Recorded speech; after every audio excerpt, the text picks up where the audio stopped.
Welcome you all. இந்த வீடியோல சற்று முன் தமிழக ரயில்வேல இருந்து ஒரு புதிய வேலை வாய்ப்புகள் அறிவிச்சிருக்காங்க. அதை பத்தி டீட்டெயிலா நம்ம வந்து பார்க்க போறோம். எவ்வளவு விதமான கேட்டகரியில ஆட்கள் எடுக்கிறாங்க அப்படின்னு பாத்தீங்கன்னா ஒரு 8 விதமான கேட்டகரியில ஆட்களை வந்து தேர்ந்தெடுக்கிறாங்க. அசிஸ்டன்ட், டெக்னீஷியன், எக்ஸிகியூட்டிவ் அப்படின்னு ஒரு 8 விதமான டிஃப்ரெண்ட் கேட்டகரியில ஆட்களை வந்து தேர்ந்தெடுக்கிறாங்க. இந்த ஜாபுக்கெல்லாம் நான் ஃப்ரெஷரா இருக்கேன், நான் ட்ரை பண்ணலாமா அப்படின்னா ஃப்ரெஷர்ஸ் எல்லாருமே எலிஜிபிள் தான். நீங்க இந்த ஜாபுக்கு வந்து அப்ளை பண்ணலாம். பிளேஸ் ஆஃப் போஸ்டிங் எங்க இருக்கும் அப்படின்னா நம்ம தமிழ்நாட்டில தான் உங்களுக்கு வந்து பிளேஸ் ஆஃப் போஸ்டிங் வந்து இருக்க போகுது. மினிமம் குவாலிஃபிகேஷன் அப்படிங்கிறது 10th பாஸ் ஐடிஐ முடிச்ச கேண்டிடேட்ஸ் எலிஜிபிள் அப்படின்னு வந்து சொல்லியிருக்காங்க. அதுல இருந்து எனி டிகிரி முடிச்ச கேண்டிடேட்ஸ் வரைக்கும் அப்ளை பண்ற மாதிரி வேரியஸ் கேட்டகரிஸ்ல அவங்க வந்து ஓப்பனிங்ஸ் வந்து கொடுத்திருக்காங்க. நீங்க தமிழ்நாட்டுல எந்த மாவட்டத்தை சேர்ந்தவங்களா இருந்தாலும் சரி, ஆண்கள் பெண்கள் எல்லாருமே எலிஜிபிள் தான், எல்லாருமே அப்ளை பண்ணலாம். அப்ளை பண்ணி முடிக்கிறோம். எப்படி அப்ளை பண்ணணும் அப்படின்னா அவங்களோட அபிஷியல் வெப்சைட்ல போய் ஆன்லைன்ல பேசிக் டீடைல்ஸ் எல்லாத்தையுமே கொடுத்து நம்ம அப்ளை பண்ற மாதிரி தான் இருக்கும். அப்படி அப்ளை பண்ணும்போது அப்ளிகேஷன் ஃபீஸ் இருக்கா அப்படின்னு கேட்டீங்கன்னா நீங்க எந்த கம்யூனிட்டியை சேர்ந்தவங்களா இருந்தாலும் சரி, பாய்ஸ் கேர்ள்ஸ் யாருக்குமே எந்த விதமான அப்ளிகேஷன் ஃபீஸஸும் கிடையாது. ஃப்ரீயாவே ஜஸ்ட் நம்ம கிட்ட மொபைல் போன் இருக்கு அப்படின்னா 5 நிமிஷத்துல ஆன்லைன்லயே நம்ம வந்து அப்ளை பண்ணிக்கலாம். அப்ளை பண்ணி முடிச்சதுக்கு அப்புறம் அவங்க கேண்டிடேட்ஸை எப்படி செலக்ட் பண்ணுவாங்க அப்படின்னா, நீங்க அகாடமிக்ல மார்க் எடுத்திருப்பீங்களா, அதாவது இப்போ போஸ்ட் ஆஃபீஸ் ஜிடிஎஸ் ஜாப்ல அப்ளை பண்ணிருந்தீங்க அப்படின்னா 10th மார்க்கை வச்சு தான் உங்க கேண்டிடேட்ஸை ஹையர் பண்ணுவாங்க. சோ அத மாதிரி உங்க 10th மார்க்கை பேஸ் பண்ணி மட்டும் தான் வந்து பார்த்தோம் அப்படின்னா உங்க கேண்டிடேட்ஸை ஷார்ட் லிஸ்ட் பண்ணிட்டு அவங்களோட அபிஷியல் வெப்சைட்லயே யாரெல்லாம் செலக்டட் அப்படின்னு வந்து போஸ்ட் பண்ணிடுவாங்க. உங்களுக்கு எந்த விதமான ரிட்டன் எக்ஸாமினேஷன் எழுத்து தேர்வும் கிடையாது, ஃபாலோட் பை எந்த விதமான இன்டர்வியூவும் உங்களுக்கு வந்து கிடையாது. ஜஸ்ட் நீங்க 10th எடுத்தவங்க மார்க் பேஸ் பண்ணி அவங்க ஷார்ட் லிஸ்டட் கேண்டிடேட்ஸ் எல்லாத்தையுமே அவங்க வெப்சைட்ல போஸ்ட் பண்ணுவாங்க. அண்ட் உங்க நேம் அதுல இருக்கு அப்படின்னா உங்களுக்கு என்னைக்கு வந்து டாக்குமெண்ட் வெரிஃபிகேஷன் அப்படின்னு வந்து மென்ஷன் பண்ணிருப்பாங்க. அந்த டாக்குமெண்ட் வெரிஃபிகேஷன் எந்த டேட், பிளேஸ், டைம் கொடுத்துருக்காங்களோ அந்த இடத்துக்கு நீங்க வந்து உங்களுடைய ஒரிஜினல் சர்டிபிகேட்ஸ் எல்லாத்தையுமே நீங்க எடுத்துட்டு போய் நீங்க டாக்குமெண்ட் வெரிஃபிகேஷன்ல கலந்துக்கிற மாதிரி இருக்கும். டாக்குமெண்ட் வெரிஃபிகேஷன் முடிஞ்சதுக்கு அப்புறம் உங்களுக்கு இந்த ஜாப் வந்து அலாட் பண்ணுவாங்க. சோ நீங்க வந்து உங்களுடைய கெரியரை வந்து பார்த்தோம் அப்படின்னா கவர்மெண்ட் சைட்ல கொண்டு போகணும்னு நினைச்சிட்டு இருக்கேன், கவர்மெண்ட் ஜாப் சைட்ல நான் வந்து கொண்டு போகணும் என் கெரியரை அப்படின்னு நினைச்சிட்டு இருக்கீங்க அப்படின்னா கண்டிப்பா இந்த ஆப்பர்ச்சுனிட்டி யூஸ் பண்ணிக்கலாம். ஏன்னா எந்த விதமான எக்ஸாமினேஷன் இல்லாம, அப்ளிகேஷன் ஃபீஸஸ் இல்லாம, அதே மாதிரி வந்து பார்த்தோம்னா இன்டர்வியூ கூட கிடையாம டைரக்டா வந்து பாத்தீங்கன்னா மார்க்கை பேஸ் பண்ணி எடுத்துட்டு இருக்காங்க. இதுல நீங்க போகும்போது வந்து பார்த்தோம் அப்படின்னா ஏகப்பட்ட நாலேஜஸ் நீங்க வந்து கேதர் பண்ணிக்க முடியும். ஒரு சூப்பரான ஆப்பர்ச்சுனிட்டி ஃப்ரெஷர்ஸ்க்கு அவங்க வந்து கொடுத்திருக்காங்க. சோ இப்ப நோட்டிபிகேஷன் டீடைலா வந்து பார்க்க ஆரம்பிச்சிடலாம். சோ இந்த ரயில்வே டிபார்ட்மெண்ட்ல வந்து கொடுத்திருக்க வேகன்சிஸ்ல என்னென்ன கேட்டகரியில ஆட்கள் எடுக்கிறாங்க அப்படின்னு பாத்தீங்கன்னா, ஃபர்ஸ்ட் எடுத்தோன்னே computer operator and programming assistant கேட்டகரியில வேகன்சிஸ் இருக்கு. ரெண்டாவது வந்து பார்த்தோம் அப்படின்னா எக்ஸிகியூட்டிவ் கேட்டகரியில எடுக்கிறாங்க. என்ன டிபார்ட்மெண்ட் அப்படின்னா procurement department and HR executive கேட்டகரியில வந்து எடுக்கிறாங்க. அண்ட் வந்து எக்ஸிகியூட்டிவ் ஹெச்ஆர் கேட்டகரியில இன்னொரு டிபார்ட்மெண்ட்ல எடுக்கிறாங்க, payroll and employee data management கேட்டகரியில. ஃபாலோட் பை சிஎஸ்ஆர் எக்ஸிகியூட்டிவ் கேட்டகரியில, மார்க்கெட்டிங் அசோசியேட் அண்ட் ஐடி சப்போர்ட்ல எக்ஸிகியூட்டிவ். ஸோ மேக்ஸிமம் போஸ்ட் வந்து எல்லாமே பாத்தீங்க அப்படின்னா எக்ஸிகியூட்டிவ் லெவல் கேட்டகரியில தான் உங்களுக்கான போஸ்ட் இருக்கு. பட் வேரியஸ் டிபார்ட்மெண்ட்ஸ்ல அந்த வேகன்சிஸ் அவங்க சொல்லியிருக்காங்க. சோ இந்த ஜாப் எல்லாத்துக்குமே, எல்லா எக்ஸிகியூட்டிவ் கேட்டகரிக்குமே வந்து பாத்தீங்க அப்படின்னா செலக்ஷன் ப்ராசஸ் எப்படி இருக்கும் அப்படின்னா ஃபர்ஸ்ட் பாயிண்ட்லயே கொடுத்திருக்காங்க, selection will be based on the merit list. நாங்க வந்து ப்ரிப்பேர் பண்ணுவோம். அந்த மெரிட் லிஸ்ட் எதை பொறுத்துனா percentage of mark obtain in the matriculation examination அப்படின்னு சொல்லிருக்காங்க. நீங்க 10th எடுத்த மார்க்கை பேஸ் பண்ணி மட்டும் தான் கேண்டிடேட்ஸை நாங்க வந்து ஷார்ட் லிஸ்ட் பண்ணுவோம். அந்த ஷார்ட் லிஸ்டட் கேண்டிடேட்ஸ் தான் எங்களோட அபிஷியல் வெப்சைட்ல நாங்க வந்து போஸ்ட் பண்ணுவோம் அப்படிங்கிற டீடைல்ஸ் சொல்லியிருக்காங்க. அண்ட் ரெண்டாவது பாயிண்ட்ல பாத்தீங்க அப்படின்னா இப்ப சில பேருக்கு டவுட் இருக்கும், நானும் இன்னொருத்தவங்களும் சேம் மார்க் எடுத்து இருக்கோம், சோ என்னோட நேம் வந்து வரல, அவங்க நேம் வந்திருக்கு அப்படிங்கிற மாதிரி இருக்கு அப்படின்னு வச்சுக்கோங்களேன். சோ ரெண்டு பேருமே உதாரணத்துக்கு வந்து 450 மார்க் எடுத்திருக்கீங்க அவுட் ஆஃப் 500 அப்படின்னா இன்னொருத்தரோட நேம் வந்து ஷார்ட் லிஸ்ட் ஆகி அவரோட அந்த வெப்சைட்ல வந்திருக்கு, உங்களுக்கு வரல அப்படின்னா ஏன்னு தெரியாம இருக்க கூடாதுல. அதுக்கு வந்து சொல்லியிருக்காங்க செகண்ட் பாயிண்ட்ல என்ன சொல்லியிருக்காங்கன்னா, 2 அப்ளிகேஷன்ஸ் வந்து சேம் மார்க்ல இருக்கு அப்படின்னா யார் வந்து ஓல்டர் ஏஜா இருக்காங்களோ அவங்களுக்கு தான் ப்ரிஃபரன்ஸ் கொடுக்கப்படும் அப்படின்னு சொல்லிருக்காங்க. இப்ப உதாரணத்துக்கு உங்களுக்கு வந்து பாத்தீங்க அப்படின்னா 21 வயசு, நீங்க 450 மார்க், இன்னொருத்தர் 22 வயசு இருக்காரு, அவர் வந்து பாத்தீங்க அப்படின்னா 450 மார்க் அப்படின்னா அந்த 22 வயசு இருக்கிறவங்களுக்கு தான் ஃபர்ஸ்ட் ப்ரிஃபரன்ஸ் கொடுக்கப்படும், ஓல்டர் ஏஜ் இருக்கவங்களுக்கு தான் ஃபர்ஸ்ட் ப்ரிஃபரன்ஸ் கொடுக்கப்படுங்கிற விஷயம் சொல்லியிருக்காங்க.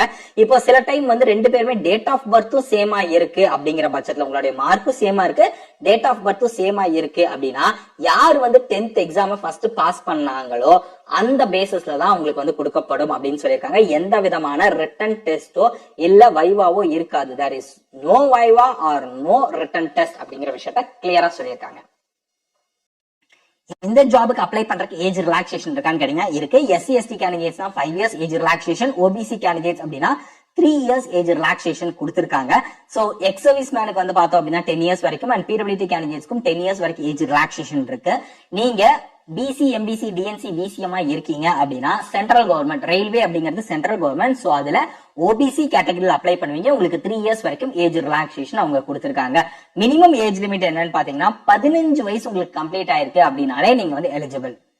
அண்ட் எந்த ஒரு ஜாபுக்கு அப்ளை பண்றதுக்கு முன்னாடி இம்பார்ட்டன்ட் இன்ஸ்ட்ரக்ஷன்ஸ் சில பாயிண்ட் எல்லாம் கொடுத்திருப்பாங்க. அதை மறக்காம படிச்சு பார்த்துட்டு அதுக்கப்புறம் நீங்க வந்து அப்ளை பண்ணுங்க. ஓகேங்களா?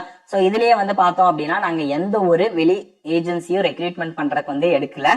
நாங்க தான் டைரக்டா ரெக்ரூட்மெண்ட் பண்றோம். சோ அதனால யார்கிட்டயும் வந்து பாத்தீங்க அப்படின்னா நீங்க வந்து மணி கொடுக்க தேவையில்லை. Completely purely on the merit பேசிஸ்ல மட்டும் தான் உங்களுக்கு வேகன்சிஸ் ஃபில் பண்றோங்கிற விஷயம் எல்லாமே இந்த நோட்டிபிகேஷன்ல கொடுத்திருப்பாங்க. நீங்க வந்து செக் பண்ணி பாத்துக்கலாம்.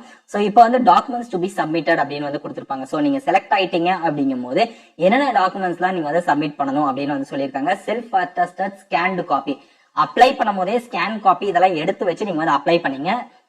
நீங்க செலக்ட் ஆயிட்டீங்க அப்படின்னா டாக்குமெண்ட் வெரிஃபிகேஷன் கொடுக்கும்போது இது எல்லாத்தையும் ஒரிஜினல்ஸ் எடுத்துட்டு போற மாதிரி இருக்கும். உங்களுடைய 10th mark sheet, ITI mark sheet, ITI படிச்சிருந்தீங்க அப்படின்னா ஐடிஐ மார்க் ஷீட், இல்ல டிகிரி முடிச்சிருக்கீங்கன்னா டிகிரி சர்டிபிகேட்ஸ் அண்ட் உங்களுடைய டேட் ஆஃப் பர்த்க்கான ஒரு ப்ரூஃப், கன்சாலிடேட்டட் மார்க் ஷீட்ஸ், இது எல்லாத்தையுமே வந்து பார்த்தோம் அப்படின்னா உங்களுடைய கம்யூனிட்டியில் அப்ளை பண்றீங்கன்னா கம்யூனிட்டி சர்டிபிகேட் இல்ல பிடபிள்யூடி எக்ஸ் சர்வீஸ் மேன் அப்படின்னா அந்த சர்டிபிகேட்ஸ் மற்றும் உங்களுடைய போட்டோகிராஃப், சிக்னேச்சர் இது எல்லாத்தையுமே ஸ்கேன் பண்ணி நீங்க வந்து அப்லோட் பண்ற மாதிரி இருக்கும். சோ யாரெல்லாம் அப்ளை பண்ணலாம் அப்படின்னா எஜுகேஷனல் குவாலிபிகேஷன்ல இம்பார்ட்டன்டா அவங்க என்ன கொடுத்திருக்காங்க அப்படின்னா உங்களுடைய 10th நீங்க 50% மார்க் மினிமம் எடுத்திருக்கணும். அதுக்கு கீழே நீங்க எடுத்திருக்கீங்க அப்படின்னா நீங்க அப்ளை பண்ண முடியாது. மினிமம் வந்து பார்த்தோம் அப்படின்னா 50% மார்க் எடுத்து நீங்க வந்து பாஸ் பண்ணியிருந்தா மட்டும்தான் நீங்க இந்த ஜாபுக்கு எலிஜிபிள். இப்போ உதாரணத்துக்கு 500க்கு எழுதிருக்கீங்க அப்படின்னா மினிமம் 250க்கு மேல மார்க் எடுத்திருந்தீங்கன்னா மட்டும்தான் இந்த ஜாபுக்கு நீங்க அப்ளையே பண்ண முடியும். இந்த ஜாபுக்கு அப்ளை பண்றதுக்கு லாஸ்ட் டேட் எப்போ அப்படின்னு பாத்தீங்கன்னா ஏப்ரல் மாதம் 7ஆம் தேதி சாயங்காலம் 5 மணி வரைக்கும் உங்களுக்கு வந்து டைம் இருக்கு. ஈவினிங் 5 மணிக்குள்ள ஆன்லைன்ல நீங்க வந்து அப்ளை பண்ணிக்கலாம். சாலிடா ஒரு 1 வீக் கிட்ட நமக்கு வந்து டைம் இருக்கு. சோ என்னென்ன கேட்டகரிக்கு யார் யார் அப்ளை பண்ணலாம் அப்படிங்கிற விஷயத்த சொல்லியிருக்காங்க. சோ இதுல வந்து பார்த்தோம் அப்படின்னா கம்ப்யூட்டர் ஆபரேட்டர் அண்ட் ப்ரோக்ராமிங் அசிஸ்டன்ட்ல எல்லா பிரான்ச் சேர்ந்தவங்களும் அப்ளை பண்ணலாம். நீங்க வந்து 10th முடிச்சு ஐடிஐ வந்து ரெலவெண்ட் ஃபீல்ட்ல நீங்க முடிச்சிருக்கீங்க அப்படின்னா ஐடிஐ சர்டிபிகேட் வச்சிருக்கீங்க அப்படின்னாலே நீங்க வந்து எலிஜிபிள், எந்த பிரான்ச்ல முடிச்சிருந்தாலும் சரி. ரெண்டாவது எக்ஸிகியூட்டிவ் கேட்டகரி ப்ரொக்யூட்மெண்ட் டிபார்ட்மெண்ட். சோ இதுக்கு வந்து பார்த்தோம் அப்படின்னா கேட்டரிங் பிரான்ச்ல எடுக்கிறாங்க. கிராஜுவேஷன் நீங்க வந்து முடிச்சுக்கலாம். அது வந்து காமர்ஸ், சிஏ இல்லைன்னா வந்து பார்த்தோம் அப்படின்னா சப்ளை செயின் மேனேஜ்மெண்ட்ல நீங்க முடிச்சிருக்கீங்க கிராஜுவேஷன் அப்படின்னா நீங்க வந்து எலிஜிபிள், நீங்க வந்து அப்ளை பண்ணலாம். அடுத்தது வந்து பார்த்தோம் அப்படின்னா ஹெச்ஆர் எக்ஸிகியூட்டிவ் கேட்டகரி. இதை பொறுத்த வரைக்கும் வந்து பார்த்தோம் அப்படின்னா payroll and employment data management category இருக்கிறாங்க பினான்ஸ் டிபார்ட்மெண்ட்ல. சோ இதுக்கு நீங்க வந்து கிராஜுவேஷன் எனி டிசிப்ளின்ல நீங்க டிகிரி முடிச்சிருந்தாலும் தாராளமா நீங்க இந்த ஹெச்ஆர் எக்ஸிகியூட்டிவ்ல நீங்க வந்து அப்ளை பண்ண முடியும். அடுத்தது வந்து பார்த்தோம் அப்படின்னா இன்னொரு டிபார்ட்மெண்ட்ல கொடுத்துருக்காங்க கிராஜுவேஷன் எனி டிசிப்ளின்ல முடிச்சவங்க ஹெச்ஆர் டிபார்ட்மெண்ட்ல எக்ஸிகியூட்டிவ் கேட்டகரி அப்ளை பண்ணலாம். இல்ல எனக்கு பினான்ஸ்ல இன்ட்ரெஸ்ட் இருக்குன்னா பினான்ஸ் டிபார்ட்மெண்ட்ல அப்ளை பண்ணலாம். சிஎஸ்ஆர் எக்ஸிகியூட்டிவ் டிபார்ட்மெண்ட் இன்ஃப்ராஸ்ட்ரக்சர் டெவலப்மெண்ட்ல வந்து பார்த்தோம் அப்படின்னா கிராஜுவேட் நீங்க முடிச்சிருக்கீங்க அப்படின்னா நீங்க வந்து எலிஜிபிள். சோ எனி டிகிரி முடிச்சவங்க வந்து பார்த்தோம் அப்படின்னா marketing associate training category tourism டிபார்ட்மெண்ட்ல நீங்க வந்து அப்ளை பண்ணலாம். இல்லைன்னா ஐடி சப்போர்ட் எக்ஸிகியூட்டிவ் ஐடி டிபார்ட்மெண்ட்ல நீங்க வந்து அப்ளை பண்ணலாம் எனி டிகிரி முடிச்சவங்க. சோ எனி டிகிரி முடிச்ச கேண்டிடேட்ஸா இருக்கீங்க, ஒரு ரயில்வே டிபார்ட்மெண்ட்ல நான் வந்து என்னோட கெரியரை ஸ்டார்ட் பண்ணணும்னு நினைக்கிறேன் அப்படின்னா இந்த ஆப்பர்ச்சுனிட்டிஸ் நீங்க வந்து யூஸ் பண்ணிக்கலாம். இது எல்லாமே அப்ரெண்டிஸ்ஷிப் கேட்டகரியில வந்து ரெக்ரூட்மெண்ட் பண்றாங்க. இனிஷியலா வந்து 12 மந்த்ஸ்க்கு உங்களுக்கு வந்து இருக்கும்.